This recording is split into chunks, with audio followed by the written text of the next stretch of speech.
everyone, it's great to see you. I'm sitting in front of my daylilies that really are almost past here, but I have new daylilies to plant, which is always very exciting. Right behind me here we have Valley Monster, which is doing just great. I have an unknown pink that's still in bloom. I have a couple of the Victorian lace that are left and a couple of Orchid Girls, and they are doing, you know, their very best to keep going as the season winds down. But this is a great time to be deciding if you want to move any of your daylilies, to start getting some ideas for planting new daylilies as it starts to get a bit cooler.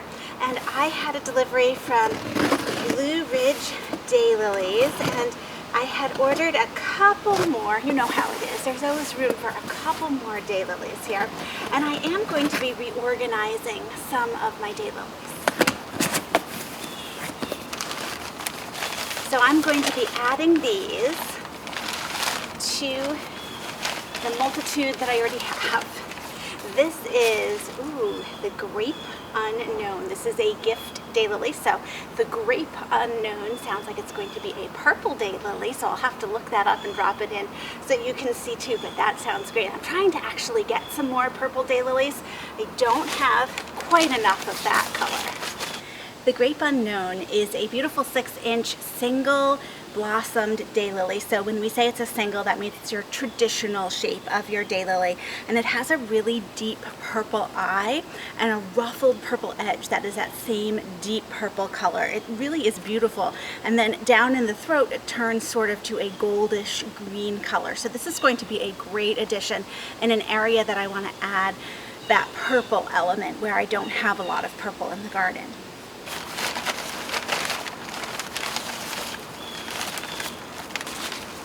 And then here we have Flying Trapeze. And now notice, of course, this time of the season, our daylilies are starting to sort of die back a bit. So if you are ordering or if you're looking at your garden, you're gonna notice that they're not looking as green as before. That's okay though.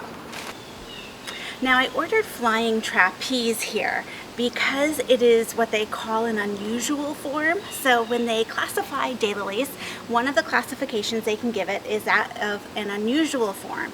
And that means that it can be one of 3 different forms. It can be a cascade form, and that looks most traditionally like your regular daylily, but the petals sort of cascade down a little bit more. It could be crispate, meaning that the petals kind of twist a little bit or pinch in part of them, or it could be spatulate, which sounds like a spatula. It sort of looks like that too, kind of spoon-like. And that one is probably the most rare of those 3 kinds. And Flying Trapeze is an unusual form that's both a cascade and a crispate. So it sort of falls down the side with its petals, and there's sort of some pinching and twisting in there too.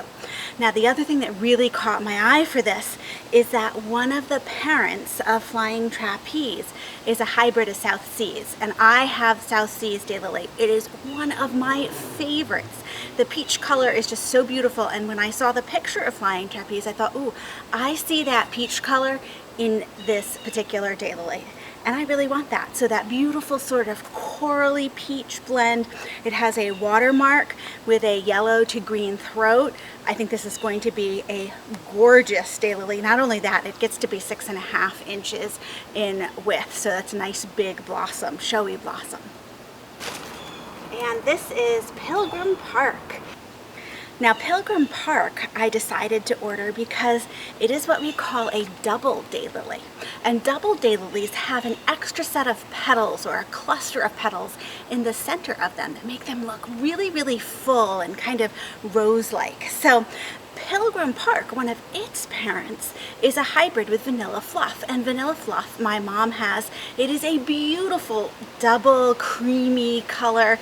It has a vanilla scent to it. So Pilgrim Park is going to have sort of a rose color with a yellow to green throat, but it brings in that beautiful double look to it, and I just think this is going to be gorgeous. It only is a 4.5 inch wide blossom, but it's just so unique and something that I don't have in my garden right now. I am so excited about these 3 new daylilies. They are just going to be great additions to the garden. So the important thing this time of year, whether you're planting new daylilies like this or whether you're digging something up to move it, is you want to get the roots that you can.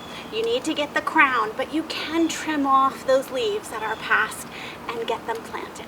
Thanks so much for joining me, and I'll see you in the next video.